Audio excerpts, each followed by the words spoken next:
My sincere feelings about Journey are mixed. On the one hand, I find it a unique example of something that elevated the capacity of storytelling in video games into a higher level, and it speaking mostly just a visual and symbolic language speaks to me as someone who is fascinated by that through the psychology I've studied. But there is an irritability, a restlessness when I play this game that I find quite hard to shake. I would end up shaking it eventually, but how exactly I got to that point requires some explanation. The first thing that stood out to me in playing this game is its peculiar kind of language, expressed in these pixelated symbols that look ancient yet futuristic at the same time. I latched onto this as my main theme at first, recalling all the things I've studied about language and how the primal origin of language started extremely simple. Just as simple as the form of communication given to us in this game when playing with the companions we potentially meet. But even if I would try to explore this, it misses out on the context of the world it exists in. Hence we first have to approach this to understand this primal language further. In a way, the story is extremely simple. You're guided by your ancestors through their history and what they left behind, and make your way to the split in the mountain and experience rebirth. With that, you already have most of what this story is about covered, but clearly, considering the profundity that people are left with through their experience after finishing this game, it says quite a lot more. Not to say that inherently this simple story isn't profound, since we could tackle the theme of rebirth alone to a great extent, but the presentation of these matters, without using any language to explain it, contains the real weight of this experience. But how did it come to this? Well, first maybe it would be interesting to start by what the developers themselves said. Chen, the CEO of that game company, basically based the structure of the story on a body of knowledge written about by Joseph Campbell, who studied comparative mythology and religion. Campbell's monomyth of the hero's journey is what became the building blocks of how the story is structured, and is also the same idea that inspired the way the story of Star Wars was told. The basic idea is that the hero goes on a journey into the unknown, acquires through this challenge some kind of value, and returns to the known world with this boon that the hero offers to the rest of the people. Now, in many stories, this hero ends up dying, and then undergoes the process of a rebirth. When we look at more details in the development of this, we can see that through being inspired by that idea, Chen would almost unbeknownst to him end up going through that process himself, together with the company. Towards the end of development, the studio was already delaying the game for quite a while, which Sony, who funded the game, did not like. As a result, they ended up having to cut their own salaries in half in order to complete the game, an experience that really led the creators to a point of exhaustion. Paradoxically enough, the part of the game right before the ending would be the thing finished at the very end. Just like in ancient Chinese divination, the last step, hexagram number 64, isn't the actual end, it is hexagram 63. Chen would get the inspiration for it as he himself hit this kind of rock bottom, working deep into the night and climbing that stormy mountain of completing the game. Through this experience, he would get the required source and emotion that would end up making the game what it finally could be. They took the risk, ventured into the unknown, and with it created something within the gaming space that had never been done before. Their goal was to offer the gaming experience in such a new way that it could introduce people into gaming as a medium, even if they've never played it, and also offer something new if you were already a long-time gamer. Safe to say they succeeded, even to the point where some people would say that this game elevated gaming itself into the status of being able to be considered art. Now, what all that means, I will not try to get into, because to me it always had this status since I was 4 years old. But the game definitely had a huge influence in what types of experiences games offered following its release. From the art style, gameplay, music, its influences flowed all into many releases following the game, even having an impact to this day, I would say. But this isn't really a retrospective type video, so let's go back a few steps and go to what inspired Chen to structure the game around. The hero's journey isn't just something that is similar to the title of the game itself, but an idea based on various other ideas.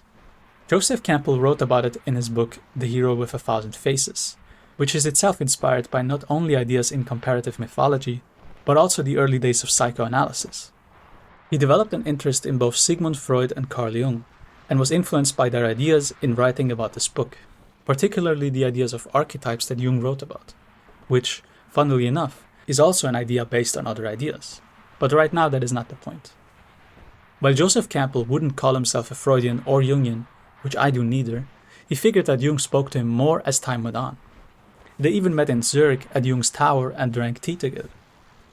Carl Jung is someone I'm very familiar with, and although I only read a little bit of Campbell's book, with this video, I will try to offer a picture of the even deeper structures of the psyche that Jung had written about, and I had experienced through living my own life. It's easy to think of certain ideas containing a universal validity, especially if they are as vague as the hero's journey, because into its abstractions, one can fit almost any story that has ever been told. But as Genova Chen's own experience developing the game has shown, having the idea about this universal story was not enough to finish the game.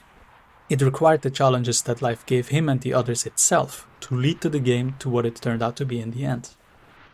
To poke a small hole into the idea of the hero's journey, I have to ask myself the question, where will this repeated cycle ultimately lead to? Is it simply a story of us turning closer to the roots of the problems that arise without ever getting to the root at all? This game really made me ask a lot of questions about the cyclical nature of things. But I think before I go on speculating about what the existence outside of the cycle could look like, I'm going to start going by the story itself and see how it unfolds. If you listen to any of the developers, there is always a mention of the simplicity of this game, and how often you are left with less in order to be able to hone in and focus into certain details. The start cleanses your palate with its rising orchestra, fading into complete silence. And then all there is you and the cello. The goal is made quite clear. We really have no idea what is going on yet though, where we came from, who we are, and so on. There is a little light to follow though, and also these small stone pillars, which for now we can only guess as to what they are. Through this pulsating light symbol, we end up growing our scarf, which allows us to jump or fly. There is also a statue that looks like a creature with claws, but the head has been broken off. In the moment the camera moves automatically once you obtain the symbol, there is also a peculiar alignment with the sun placing itself in the region of the head. What this could mean is something I'll explore later. We also encounter swarms of red cloth, that if we speak to with our chirps, end up refilling the power in our scarf, and also lift us up to fly. So clearly, there is a relationship between the light energy flowing through the red cloth that allows us to fly, and since our goal seems to be to get to this mountain on the horizon, flying seems pretty important. If we follow the structures to the right, we also come into contact with our first history lesson. Once you activate all the lights, you will be shown a large number of beings that look just like you, buried, each with a unique name and a small stone pillar. Turns out these are all gravestones. Clearly, a lot has happened here, and we are very late to the party, for better or worse. Finally, we make some type of contact, after now finding more symbols and another statue, this time intact, and we meet the silhouette of a big figure. Slowly we are shown more about our history, that ultimately we sprang from the split in the mountain, which seems to have also formed the starry sky, and then finally landing upon Earth and giving life to some kind of bird and plant. To the white-robed ones, and also to the red cloth. After going through the corridor, we can also make our first encounter with another player, although it is so brilliantly seamless that often people aren't even sure if they're actually playing with a player or some type of NPC. Right now I don't have much to say about that, but I'm sure I'll go deeper into its multiplayer aspects later. We're building a bridge by giving life to dried up cloth inside these odd-looking machine parts. As we continue going on, we learn another history lesson with who we now see to be the white-robed ones, or let's just say the ancestors. They had built various more complicated stone structures, with which they have even learned to funnel the red cloth's energy and create their own power sources by accumulating the red cloth they could find. As a result, there started to exist these buildings that basically emitted light, the same way the mountain does.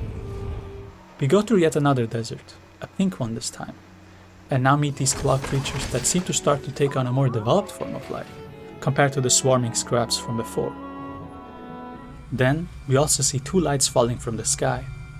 The one in the front leaves behind a symbol which we can collect, and the other one I didn't get, but you know if you got it. It isn't central to the story, or maybe not yet. Now, we come upon a storm in the desert. We hear the shifting of heavy structures, and are led by our carpet friends onto the tower. We even get to look at what was making these sounds. Something seems to be assembled here, emitting a cyan light. Another history lesson plays once we reach the shrine, and now we are being shown how their structures expanded. Their desire to build higher and higher started to triumph over the natural life of their surroundings, building towers upon which they could stand, leaving no room for plant life. It seems these white-robed ancestors with no scarves would simply make use of the cloth energy to climb higher. Then, like us, climb with the cooperation of it. While this has an obvious ecological parallel, and in an interview Geneva Chen even straight up mentions that the kind of story presented in the game is mirroring the experience of the oil crisis, I will for now refrain from this perspective and focus much more on the psychology of it all, which to me really will include it into the picture as I continue building on it. Then we get into a nice gameplay section where we surf down the sand, and with the game showing its more beautiful aesthetic through the ruins of this ancient city, we are led down further and further. Reaching these depths and sitting at the shrine shows you the most tragic history lesson so far. The cloth started to just disappear, and as a result, they started to fight against the vanishing resources with each other, and even go so far as to use their newfound powers for war. In this underground zone, that looks like we are underwater, we have reached the bottommost point of the journey, going into the unknown, or into the unconscious. With cloth that looks like algae and jellyfish, we only get more of the sense of the life that has been lost sleeping in the unconscious. But it isn't the only thing alive in this place. First, we only see a flickering head of something that looks similar to those flying creatures in the history scroll. The only difference between this living being and all the others in the game is that it does not respond. We cannot communicate with it. In fact, this machine seems to only know one thing: how to consume all the life forms it sees in its spotlight. We continue on, now in danger from being hunted by these machines. Sliding down a slope, we inevitably get the attention of some of them, but are protected by a sort of barrier created by the light energy in the symbols. In this area, which looks as futuristic yet ancient as ever, we are now shown that the war of the white-robed ones has led to their ruin, and even led to a storm of dust that eventually covered everything and resulted in a deserted landscape, which then finally led to the creation of us. Now we come to a part that really looks like a sort of oil extraction. We are even being shown glyphs of ourselves now, the journey we have taken. The majestic cloth whale is now alive as well, and we make our way to the top.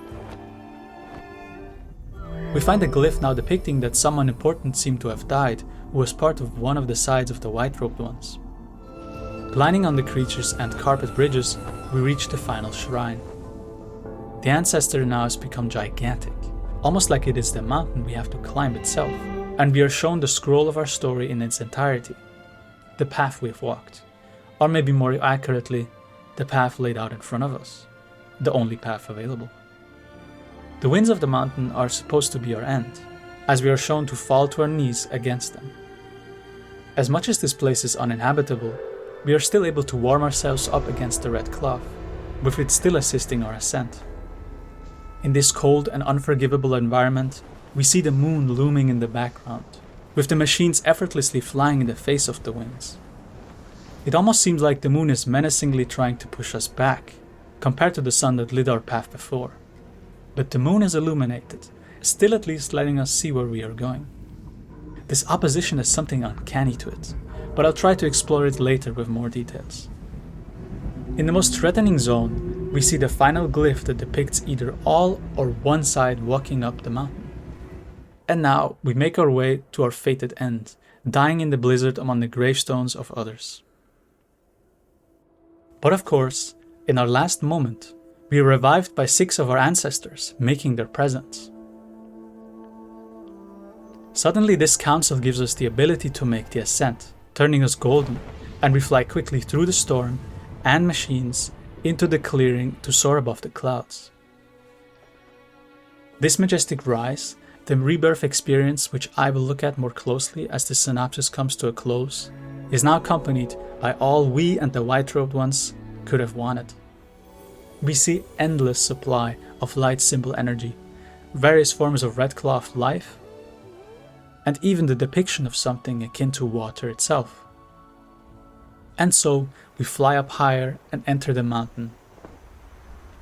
And as we slowly walk through this valley inside a mountain that makes things appear as though they are underwater, the light we walk towards is the only thing left for us to strive to. And the camera moves back away from our character, and we are fully dissolved in this blinding spectacle. A gravestone is now in place for us, and we see a light shooting out of the split in the mountain. We make our way all the way back while the credit music plays, showing some scenes in a light we haven't seen them before, including, which I think is a very peculiar detail, someone sitting in the moonlight, which might not seem all that strange considering there's another scene where you see 2 players jumping down, but I'll get to that later. The companions we have met are now revealed, and with all that, we truly have returned to our beginning. The journey is complete. I thought I'd lay out the narrative and all the details I thought were of central importance in order to create a basis to continue this investigation with. As much as what I am about to say seems like a proper dive into various aspects of the story that ties itself together into a relatively cohesive picture, the ultimate guiding thread for this process is to me inherently something unknown. Hence, as I reach the conclusion, I will focus on this as an open-ended inquiry that really will unearth itself in all possible unique ways as we put our attention towards the mostly visual language of this story. To tie this to something Carl Jung wrote about, so I can start explaining my perspective with something that already exists, that to me has a close relationship to the story, I think the clearest theme we can make out from this is that of rebirth. This is also part of the basis for the hero's journey that structures the descents and ascents of the story very accurately. But when one directly looks at the topic and how Jung wrote about it, we actually find quite a varied amount of examples. Now, since we have to distinguish here between the psychological and metaphysical forms, we'll try to apply the concepts to both what happens in-game and how it occurs for the player and the developer. In-game, one could say, there actually happen 2 forms of rebirth. Namely, first of being resurrected, which on top of that leads to a kind of renewal, and then at the end we see the depiction of a reincarnation. From the position of the player, while we do in a way feel an identity with our character, we are ultimately just a witness, and hence go into the 5th category of being participants of the process. This leads to an indirect rebirth, and really, this game achieves that goal in a really unique way that probably has not existed in video games much before this, considering how moved people have been by this game. But there is really no way we can measure this. We can only draw conclusions from it by experiencing it ourselves, and by the fact that people in all contexts throughout all of history have spoken and professed to have had experiences of rebirths of different kinds. This might not sound convincing, but when we approach the psyche, we can't dismiss the phenomenology of it, as much as we don't have a comparable experience or other empirical data. Fact is, people have spoken of it and still speak of it and probably will continue doing so. Despite this ambiguity and all-around subjectivity of the question of rebirth, I'm going to make some assumptions about the degrees of transformation. I think in this way we can clear out some of the fog that comes up when inquiring into the accounts of rebirth and big transformations. Because often it is the case that we give it a sense of finality. The experience is so transcendent, so unique to anything before, that this piece of insight is often regarded as the conclusion to the process. Jung even pointed this out in the field of psychology itself, that each of the ideas, following Joseph Breuer's cathartic method, although truly starting long before modern times, then Sigmund Freud with his interpretive method, Alfred Adler with his appeal in education, and even among people interested in Jung with transformation and individuation, each seems to have been taken as a final stage of insight by the ones who experienced it or the ones to whom it spoke to. Jung's conclusion was that really they indeed rest on a final truth, and considering his pragmatic approach, there was no point in trying to change people's minds, going by the rule of thumb, what is true is what works. Some people respond much more to Freud's perspective, some people to Jung's. In the same way some people gravitate towards the meaning expressed in Journey, while others don't think it is for them. With all that said, I'm left with a bit of a dissatisfaction from this relativity of the truth, and I'm going to make the bold claim that there are, indeed, deeper and more shallow truths. The factual basis for this is naturally very limited, because I have not much else to go by than by my own experience, and well, in this case, comparing it to the transformation depicted in Journey. And thus in the end, the rule of thumb is probably gonna win out anyway. This does not discourage me to at least try to make my point though. And when I go by Jung's words, he himself said that there hasn't actually been a change in paradigm coming from an individual case, and hence he resorted to the symbolism in alchemy to explain his experience of transformation. Given the rarity of the experience, it is really difficult to make it understandable to anyone else, because one would have to have an experience of similar gravity oneself in order to properly understand it. This is what makes psychology so endlessly difficult, since each of us is a node in the network of the psyche who ultimately is taking part in the process of shedding more light on it. And on top of that, the indirect experience of transformation, even though Jung deliberately put it in abstract language as to not make anyone think that by reading what he has wrote, that they would have gone through the experience themselves, still has people to this day following him in a purely technical way in order to try to achieve the transformation he went through. He points that out as well in his chapter about various forms of psychological transformations, calling it a technical transformation that would simply follow a technique. Opposed to this, he speaks of the natural transformation, which I will dive into later on, and is the ultimate goal of what I'm trying to get at, as far as I know right now. With all that out of the way, I'll try to figure out what kind of transformation the developers went through that allowed them to give expression to this metaphysical or mythological experience reflected in this story. I will speak of this not really in that much of a personal way, because ultimately, I don't know exactly what they went through, but I think there is fundamentally a reason why this game was such an impactful one, and it has to do with the fact that the game has become a transformative agent for the medium itself. To speak of it in very simple terms, the developers of Journey had set themselves a goal. It wasn't a goal they weren't familiar with, since they developed other games before that, but they had outlined for themselves the idea that they wanted to make a game that could be played by everyone, and is an experience that has not existed yet before in gaming. This really is the challenge, and while it might seem sort of small to people not familiar with game development, listening to the process of it being developed, you really get a sense for how incredibly complicated such an undertaking is. I think it is a quite common sentiment to say that artists who truly are creatives are changed by all the soul they put into their creation, and with Journey, this definitely is the case. All that energy that went into fulfilling their ideal of making the game, and ultimately, the sense of failure that ended up prevailing into the times where they had to develop the game while running out of money, working overtime deep into the night, is in that sense an archetypal depiction of the heroic ideal that had come to the forefront to achieve the challenge they set for themselves, that had died in trying to achieve the goal, and with this death finally came alive. Why would this be the case though? How is failure followed by success like that? While ultimately the answer to that eludes me, a heroic ideal only serves its purpose as long as the challenge of it is still present. The ideal always draws out things in the unconscious, the opposite of its story goal, and once that unconscious has been illuminated, or in mythological terms, once the dragon has been defeated, the hero is not of use any longer. It might seem strange that as humans we would experience a death and rebirth just through our psychology itself, but if you put it into the language of the imagination, which is really the source of all our attempts at giving expression to our experience, even our science, we see how certain journeys can involve us in such a totality. We feel their beginning and end as a transcendental one that shows the transcendence of life over death, or even life through death. With the focus on the hero's journey in the development itself, the developers had unwittingly become the fools that didn't know what this process really entails. For if they knew it would end up with such a high chance of failure, they would have never gone ahead to try it in the first place. And this is why the fool is always at the beginning of all heroic journeys that will lead to a transformative experience.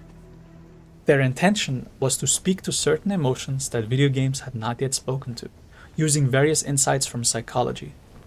Even in their previous games, they founded them on psychological theories. The first one, Flow, is even named after flow psychology. In the game Flower, they seem to have built on that, and also other experiences. And then finally, with Journey, the hero's journey became the new basis. This basis was also then carried into their next game, Sky, Children of Light. I played this one as well, but only once. It is much less familiar to me. I don't have much to say about that game yet, and I'm not sure if I will. With this video, I really just want to focus on Journey alone. So, from everything mentioned so far, we can say that the experience of Rebirth during the development had come from their ambition to create a unique gaming experience.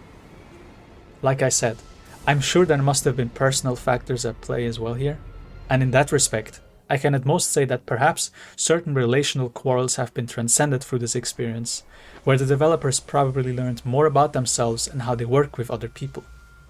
To what extent, I don't know. It is too tempting to try to categorize such experiences, like perhaps calling it shadow integration if we go by Jung's line, which is the shadow of the ego that often contains things we would like to reject about ourselves. It might fit the bill somewhat, especially because the story itself sort of depicts this overcoming of conflicts of power, at least by the routed player. That all also fits into the hero's journey and the conflict of the shadow, but that's all I can speculate really. One peculiar thing that comes to mind is how Genova Chen said that to him, the game development makes him feel connected to something bigger that I couldn't describe. Maybe the divine. And even calling it a sort of near-death experience. It only makes sense that his ambition to create a unique game would end up providing him an experience of the transcendence of life, of being part of a bigger picture, which of course is very directly depicted in Journey, both its story and its gameplay aspects. This spirituality behind it is also voiced by other developers, and interestingly enough, when Carl Jung makes examples of rebirth where you are a participant of it, he first gives the example of the ritual of the Mass in churches. The fact that people then have played Journey and Flower in churches does not seem so bewildering if we consider the similarity of what is trying to be expressed in those stories. But okay, having now looked a bit at the depth of the experience that backed the development of Journey, and taking into account its transformative and influential effects on games and developers alike, I would like to now take a further step in exploring the potential psychological foundations, and how this puts Journey into a new context. Like I mentioned, at first That Game Company made a game based on flow psychology, and then on the quasi-Jungian psychology of Joseph Campbell, who wrote the influential hero's journey, even considered as the monomyth. I would say that the next step of this would best simply be called individuation, of course based as well on Carl Jung's work. In this step though, the difference is that instead of an integration of the shadow, the ideal serves to integrate what Jung calls the soul, or anima. In his psychology, the structure is built as follows. First, you have consciousness, and at its center, the ego. This consciousness, like a light, casts a shadow, which is called the shadow, the first layer of the unconscious. Then you get into wider domains of the personality, which correspond to an outer and inner world, particularly to our collective relationship to it. Both can be called the soul, or just the personality, but Jung divided the function that relates to the outer world, the persona, which means mask, and then the function that relates to the inner world as the anima. While the anima often makes its expressions in a way that is opposite to the persona, hence in a man his unconscious soul would be feminine, generally the contrary is the case for a woman, and as such Jung called the unconscious figure of a woman the animus. This is in some cases seen as outdated, and while I think the focus on these words as theories kind of missed the point, I might as well just call the inner side the soul and the outer side the persona. While this division of our personality into inside and outside might sound like a conflicted affair, there is no reason to fret, since this presents the picture of the last, or rather the first, archetypes to come to the forefront, which is called the self. This self is an expression of the wholeness of the personality, not divided into either of two categories. It encompasses both consciousness and the unconscious, and it is really the true core of the whole personality. The integration of the soul gives birth to the uniting symbol, the self. This all might sound a bit confusing, and if you aren't confused, I made a video on the show Over the Garden Wall where I make more direct examples about the ego, shadow, soul, and self to hopefully give a clearer picture of it. But if you continue watching, I only wanted to give some context so people don't get too lost. But my focus isn't all that much on the intellectual understanding of these things. As complicated as this next step is, with Jung mentioning that there really aren't enough individual cases to shift the paradigm of understanding about the psyche and our understanding of psychology, hence him using examples from the history of alchemy, with my channel, I will try to do my best to use stories of various modern media to give comparative examples. It's really interesting to me to combine what I've learned from studying Jung, what I've learned from my own experience, and the things I appreciate in various stories from all kinds of genres, to make my ultimate goal to try as best as possible describe the psyche as I learn to understand it in my own language. I feel that by learning things in psychology and philosophy, one ultimately is drawn into trying to achieve a kind of ideal. The same way the developers of Journey were inspired by Joseph Campbell's idea, I was inspired by Carl Jung's ideas, which are kind of the same, but of course the source goes deeper. This isn't to dismiss Campbell, but from the standpoint where I am at, his ideas would no longer provide me with an inspiration to achieve a next step of transformation. From where I feel to be in my life, I don't really know what will inspire my next step of transformation, if I'm totally being honest, considering the depth of Jung, and how it truly leaves the question of psychology in total doubt about itself as a field at all. Without going there yet though, I'm gonna go through the game and provide you my perspective, my experience, to maybe give an example that could spark a curiosity to become more familiar with the types of questions that often lead one to embark on a new quest for life and insight. Whether this involves Carl Jung, or is about creating something new in game design, or is about other things in your life, it doesn't matter. I think it will speak on all these levels in some way or another.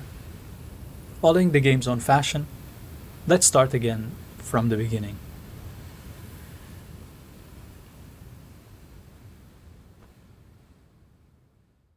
To elucidate a bit more, step by step, I'll be taking into account various details to try to paint a bit of a picture. If you look at the game itself and how it plays out as if it were a dream, speaking a symbolic language, we can try to give expression to what it displays. It often also helps to find various comparisons to try to amplify the meaning, which I sometimes will bring up. The details I include are part of the game, but also partially outside the game, which to me were interesting. Very clearly from the start, we are facing a mountain, and simply said, the mountain is a goal, something you have to climb. Maybe you could say the ambition to make the game itself for the creator. So in a way, there is a sort of similarity one can draw. In a way, one is the mountain oneself. One is one's own task. The ambition one tries to achieve inside oneself. Of course, in the end, it fails, because the appearance of the symbol of the self is always experienced as a defeat for the ego, though followed by a change for the positive. Further, we walk to the shrine, and like mentioned before, this sort of sphinx statue has no head. As the camera moves automatically when you pick up the symbol, it is very directly aligned with the sun. What could that mean? It might be an accident, but I think it is deliberate. Not necessarily deliberate in the sense that the developers had a specific intention. It could have manifested just as an interesting detail to add that just felt right to the game's vision. Maybe the sun was already placed in a nice position, and it just so happened to line up with other placements. I'm not trying to read into the intent of the developers here, but read into the artistic creation itself. That is not simply a creation based on developer intent, but an unfolding of a creative process that includes decisions made by consciousness and the unconscious. Really, that is how art attains its sort of transcendental status, because it is an effort including the whole personality beyond the ego, even the directions of growth that it takes that the ego might not be happy with. In any case, the sun is placed in a peculiarly satisfying position when considering the composition of that scene. What could it mean? On a simple level, you could say that the statue not having a head means it simply shows the decay of the civilization, that it wasn't tended to and broke off over time. And really, this is a pretty satisfying answer. But on another hand, if you put it into the context I'm about to expand upon, I think it reflects quite explicitly a process that is expressed in the story, namely that of the relationship between nature and consciousness. I already talked about this a bit in my video about the game Abzu, which actually has some of the same developers, but I didn't go as much into depth as I am doing now, since back then I was spending half the amount of time I do now on my script. If you look at the statue, it clearly is a kind of animal, which is surprising because there haven't been any animals in the entire game, not even in the glyphs. All we see are birds and plants. So this earthbound, four-legged animal could express the relationship the society had to its own instinctual nature. And it losing its head, as the only statue in the entire game that does, could express how society basically lost its head. That consciousness, with its swift thinking, escaped from the instinctual body, as if it was the sun not bound to the earth itself. This might sound like a bunch of me just reading into the same old motif of our exploitative relationship to nature, but to bring up an old example in the Epic of Gilgamesh, where Gilgamesh becomes ambitious and doesn't rely on the nature gods, only relying on his consciousness, it is by no means just a recent development of post-industrial society. The white-robed ones are now building towers that emit the same light as the mountain. They are in a way striving upwards, but using the tricks of their own consciousness to build themselves up. But as a result, using up the natural resources, which for now they assume to have in abundance. They entrap them into their structures and absorb their energy. Now, in the psychological sense, you could say consciousness can do that too. It can simply make use of all that the unconscious offers and use it opposed to its intended purpose. This might sound strange, but if you consider the psyche a natural phenomenon, just like how our dreams aren't really produced by us, for our consciousness is asleep, and hence our projects of nature, the same is the case in large part for creative works, especially those that express things that inherently contain a sort of ambiguity. This ambiguity is necessary, because the psyche is of such complexity, with all its shades, light and dark sides. The only proper expression for its wholeness is found in symbols that contain paradox. We can see them from our conscious side, but we don't know the exact extent of what they express, since their roots lead into the unconscious. Things might be revealed over time, and the meaning becomes clearer in that way, whether it is a story you're trying to tell or a painting you're trying to paint, that gives expression to something that can't be simply pinned down by words and the intellect. The creative process is going at its own pace to reveal more about it if the ego is considerate enough to not try to intervene in the process. With the example of our ancient society here in Journey, clearly they have missed the point of what the purpose was of the life they were given. By our interaction with the cloth creatures, we learn that really, they are the ones that help us fly, rejuvenate our energy, slowly lead us closer and upwards the mountain. And similar to the creative process, this requires patience, a patience the white-robed ones didn't have. So, they tried to take matters into their own hands, thinking they can do better. And while they may have progressed quickly, it seemed to have come with great costs. For them, the autonomy of the birds, the cloth, and the plants didn't provide them with the understanding that they ultimately will help them to their goal. Actually, perhaps the cloth creatures are a later development, but they did have the swarms of cloth and seen how it can form into greater pieces of cloth. With this they must have been able to fly up too, but instead of letting the development of this process unfold on its own, they intervened. They created structures and machines in order to take the energy these pieces of cloth offer, and they infused it into the machines they could control. But as we can see, by not letting the process unfold on its own, they rooted out the existence of the cloth and were now haunted by scarcity, leading to conflict. Just like they had not let the cloth creatures develop on their own pace, robbing them of their autonomy to create machines that would submit to their will, they have now been placed in a position where their autonomy is robbed, and they have enslaved themselves to the powers of their machines. In psychological terms, if the unconscious and its autonomy is not recognized for its own sake, it will at some point turn around and put you into a corner the same way. The thing is, the dynamic of consciousness and the unconscious is not where one strives for power over the other, but each makes the other relative. And if we, from the side of consciousness, give room for the unconscious as well as consciousness, the process of the ego coming to terms with the unconscious should be possible. If you make a real-life comparison, you could say, for example, you're creating some type of thing, and then you figure out that you could start to sell it. You might have felt it was part of another plan, but you really want this money right now, and it just seems easy for you. As a result, because you try to have more control and security, you have now situated yourself into a position where you have customers that rely on the production of whatever you're selling. And even if you feel like you have burnt out from it, you are forced to continue because it is your only income.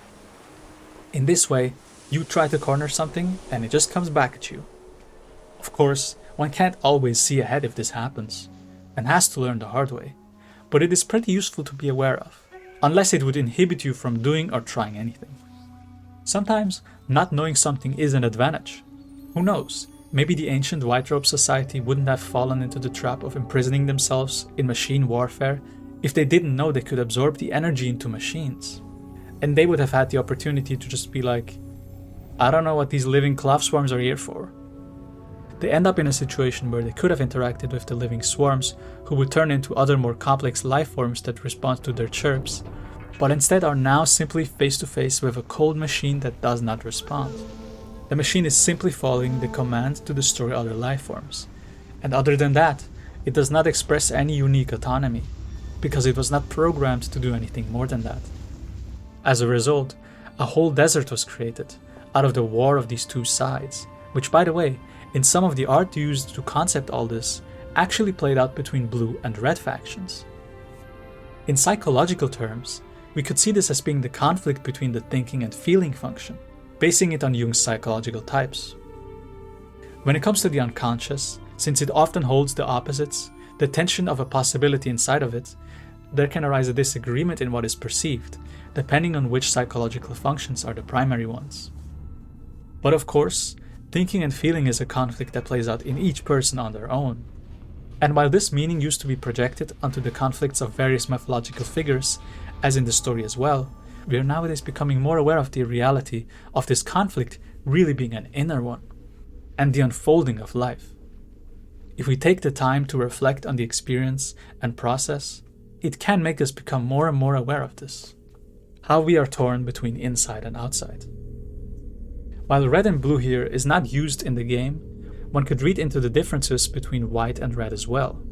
White and red together actually have a long history, even affecting the symbolism of alchemy. For a long time, the combination has been used to represent marriage. The meaning of this has transcended the ritual of wedding together two people though, and has been used as an expression of the unification of opposites, like in alchemy with the Hieros Gamos, the sacred marriage. So perhaps there is a potential there, but we will look at this opposition a bit later.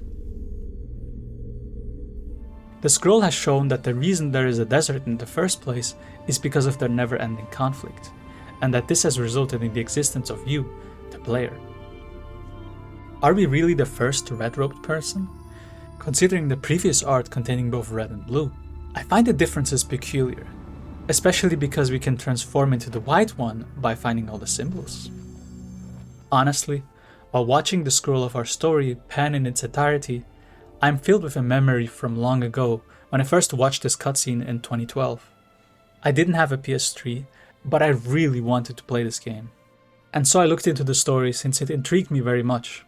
I had this sense of mystery activate in me, wanting to know what these white-robed figures are trying to reveal, and once it showed this scene, panning with the music to just show the journey you have taken, I felt downright betrayed. Something in me disliked it tremendously, that all this was just some setup to depict the steps you are taking as some predetermined story that plays out. I think it irritated me because, coupled with the emotional music, presents itself as some type of great insight into your own meaning. But I found the current steps the character has taken to be rather inconsequential to be portrayed like this, and it upset me. It didn't feel like a legend you could bring to life. I can't lie, as much as I have matured more than I could ever have imagined, I still carry this feeling with me to this day, I find it a bizarre moment, even slightly despairing, maybe because of the music, or this being the climax of the last shrine. I'm not sure, maybe it will reveal itself more as I continue on sharing my experience. At the foot of the mountain, we are shown to be forced to our knees by the winds, and in the same way as before, my entire being tries to spite this reality. Here we come to the moon again. I think in a way, that blue and red split from before, or the red and white one, is also expressed in the split between the sun and the moon.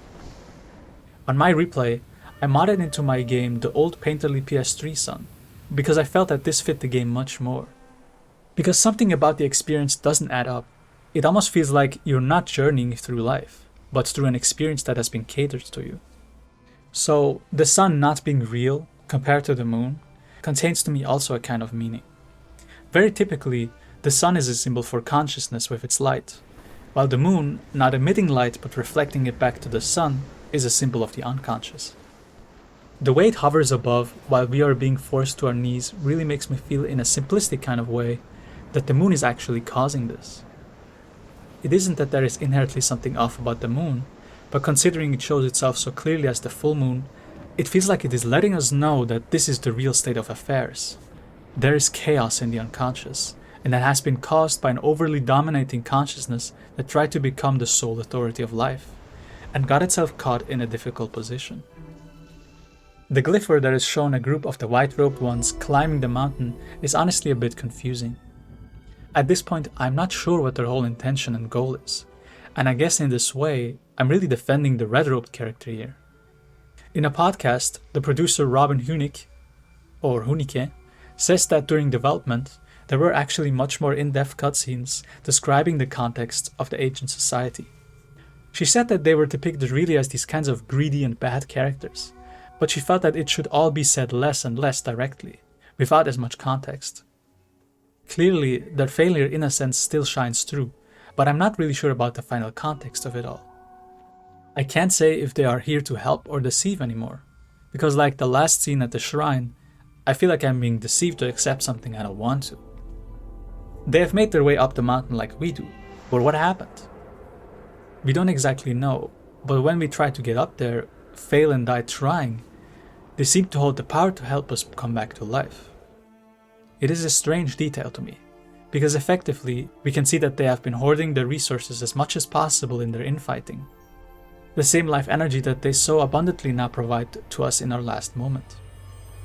With this, we fly up, and are shown that above the clouds, there actually is an even greater abundance of life forms and everything else. I guess they might have protected them, brought them up here, built the gates, and so on. Were they in the end the ones that protected life in some shape or form? Well, in some ways that sounds acceptable. But wouldn't it be now our turn to actually cultivate a livable space again, having reached this place? Instead, we are sent right to the top and to our end. Maybe our end already happened, and this is just an experience after we're already dead, because our gravestone appears at the spot we have died. We don't know how this one was built either, but maybe it is somehow built by them, and it results in us having this vision of the heaven they're trying to present us with.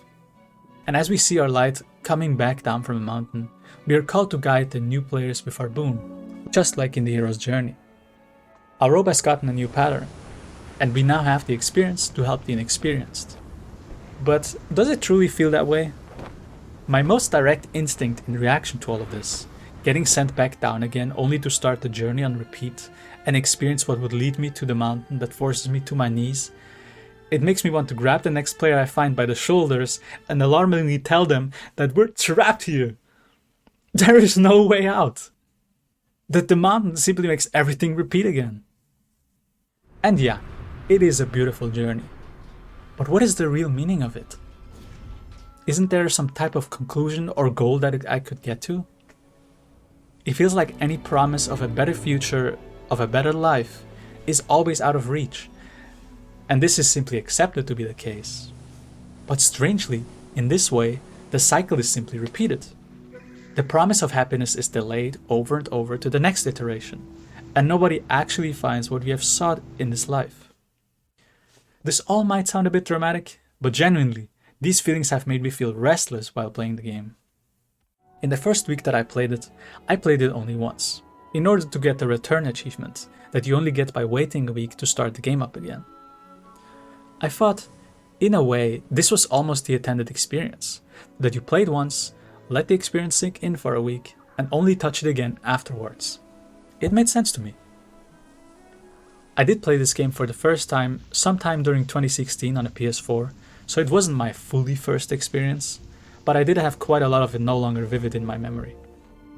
During this week, contemplating on it and at first having some uncertain wobbly steps in my process, not sure if I'm even able to fully write about the game at all, to then suddenly having to dramatically reduce the scope of what I want to write, I booted the game up again. It didn't provide me with a fresh experience, rather, I was incredibly impatient. I tried to naturally get the white robe, but I wasn't sure exactly what you'd have to do for it. I thought it had to do something with achievements, and remembered there is one where you don't build the first bridge in the bridge building level. As I met the white robed one there, I felt like I'd got completely trolled when he would create the bridge for me. It made me feel even more uneasy. I'm not sure if I could have just simply skipped the bridge and still gotten the achievement, but I did not enjoy the online features in that moment. Something in me felt like there was this sense of complacency by playing with others. That I'd somehow accept this strange limiting reality simply because of how beautiful it is. And well, when I feel like I can't relate to anyone, I simply go and walk alone.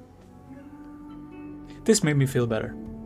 I ended up collecting all the symbols at my own pace, and felt like I got a unique experience from the game that the developers clearly intended, but wasn't thought of as the primary one.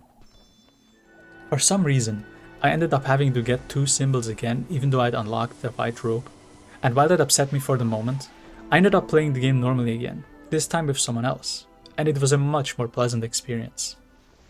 I felt like I was this time in the other role compared to my first playthrough. It gave me the impression that this was quite central to the overall experience. When we got to the credits, something started to pique my interest even more than before. The figure sitting in the moonlight.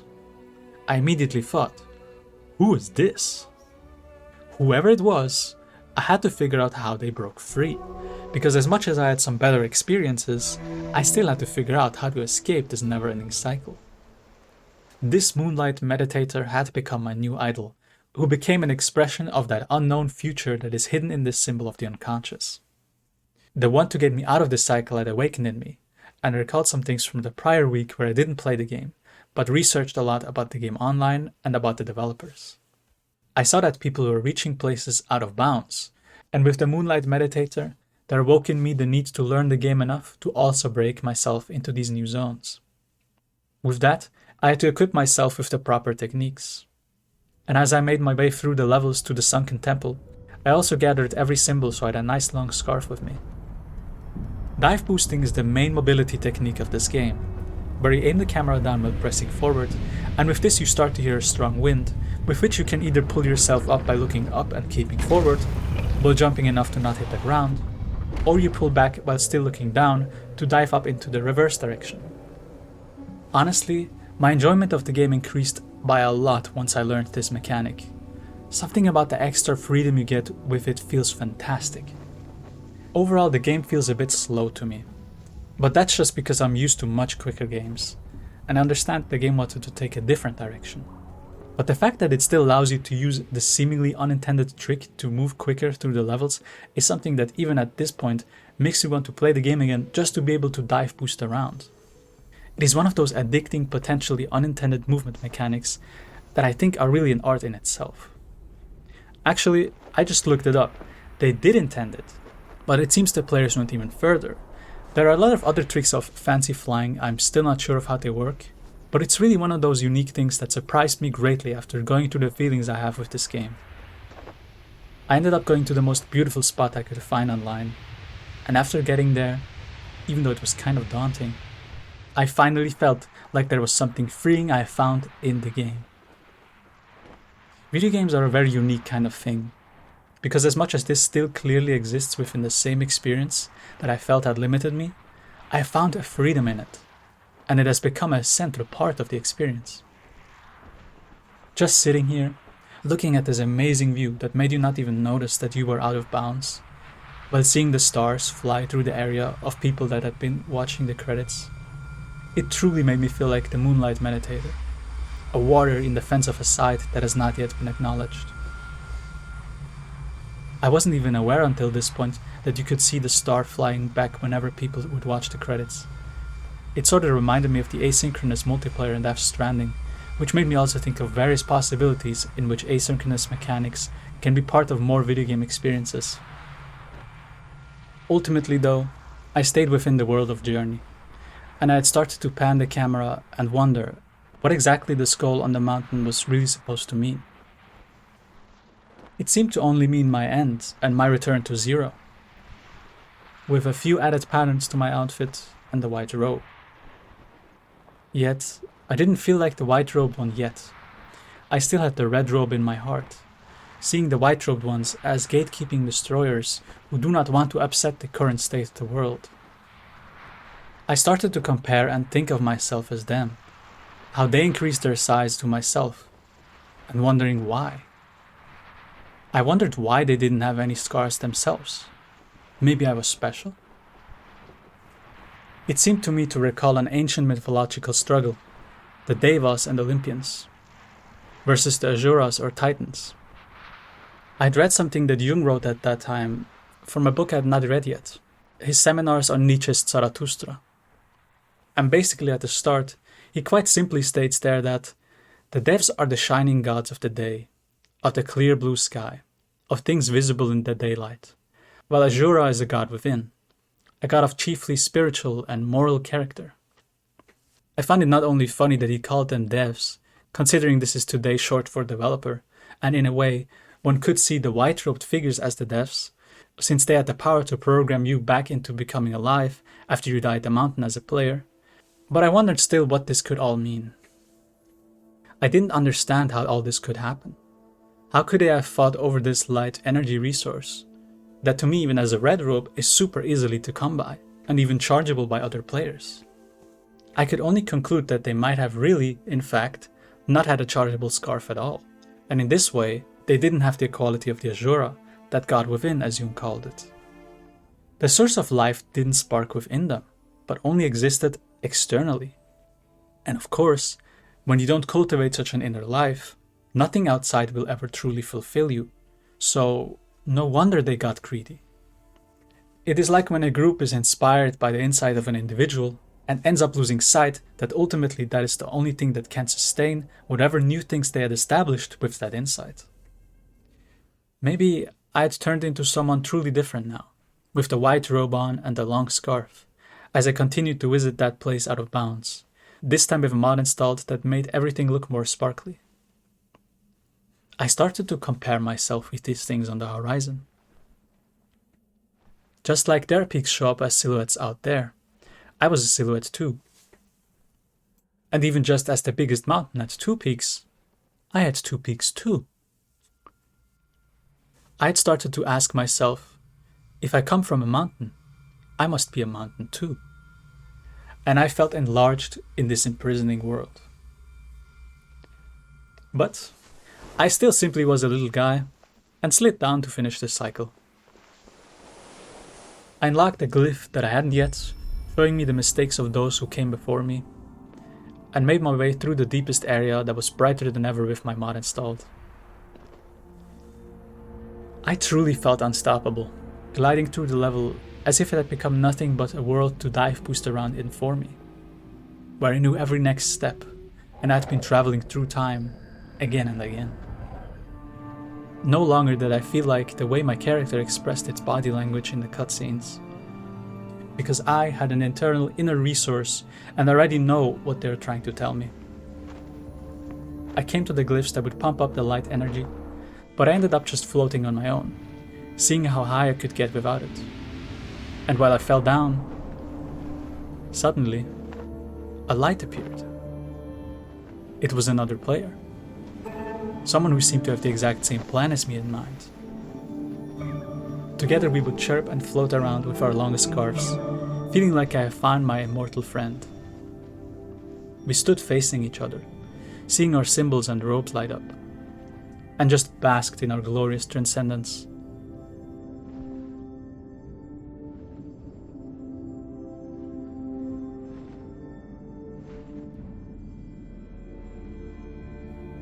but I felt it was time to move on. A step higher, the friend activated the glyphs and made the light energy rise. We got the symbols to make our scarves even longer and wrap them around each other. But this still would not be the peak of our representation of our status. As we finished up filling the level, we floated down as the beings of impressive beauty that we are, and decided to go into one of the chambers in the middle. To my surprise, the energy in there makes you automatically float up. And without any planning, this would turn into a showcase of our beauty, floating up and down together in a circle.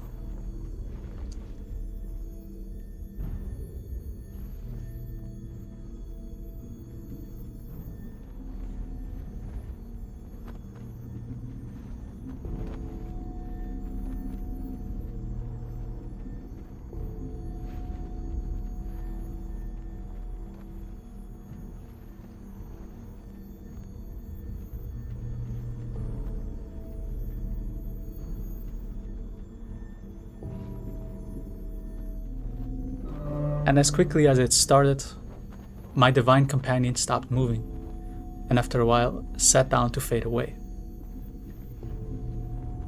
As a being infused with the divine spark, I had no reservations against this, for my autonomy had become fully self-sustaining, and I could only respect theirs as well. Anyway, after settling down from this ego trip, I decided to look at the glyphs that depict my journey. When another companion joined, this time a red, little less experienced one. We flew around a bit and continued on. They curiously took paths that I didn't expect, and I was curious enough to follow them. I have to say, I wasn't a very good guide. I even got him into trouble one time. After we died, we spent a little time together while over the clouds, but somehow lost sight of each other. And just as I had taken on my path alone in this journey, I had ended up going into the light on my own as well.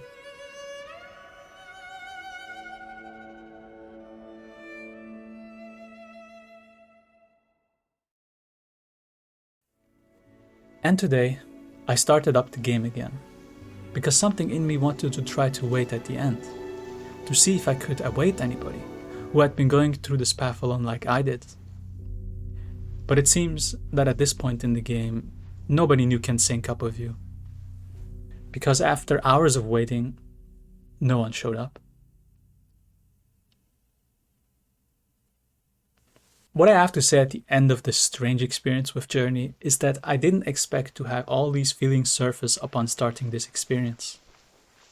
The whole time I was approaching this project, I felt a hesitation of defining it as anything at all.